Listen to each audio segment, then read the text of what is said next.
The Bronson Cave Incident. On the morning of July 1st, 1985, two friends, Michael Hall, 25, and Roman Lazowski, 24, set off to explore Bronson Cave in Spring Hill Park near Bloomington, Indiana. After a night of heavy rain, the air was thick with humidity, but they were determined. Their plan was to follow an underground stream through the cave and emerge at Donaldson Cave, a route Roman had explored before. Equipped only with shorts, tennis shoes, and flashlights, they ventured into the cave.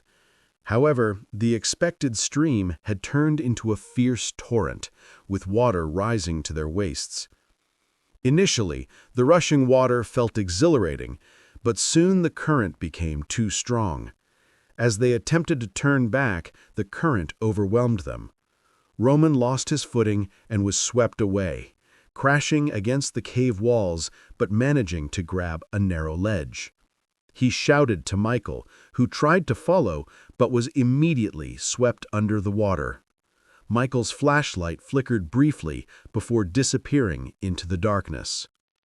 By sheer luck, Michael was swept close to the cave's exit, where he grabbed a railing and pulled himself to safety.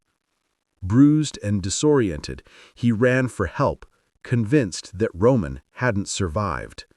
But inside the cave, Roman was still alive. Freezing and alone, he found a narrow crevice just above the rushing stream.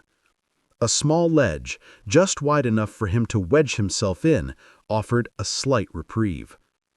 Using his survival training, Roman stayed calm, knowing he had to conserve his energy and warmth. Hours passed in the freezing dark, and Roman periodically shouted for help, though his voice was swallowed by the stone. Outside, rescue teams had been dispatched, but the flooding waters prevented safe entry.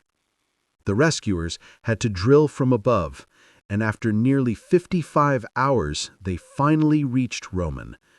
Using a rope system, they slowly guided him to safety.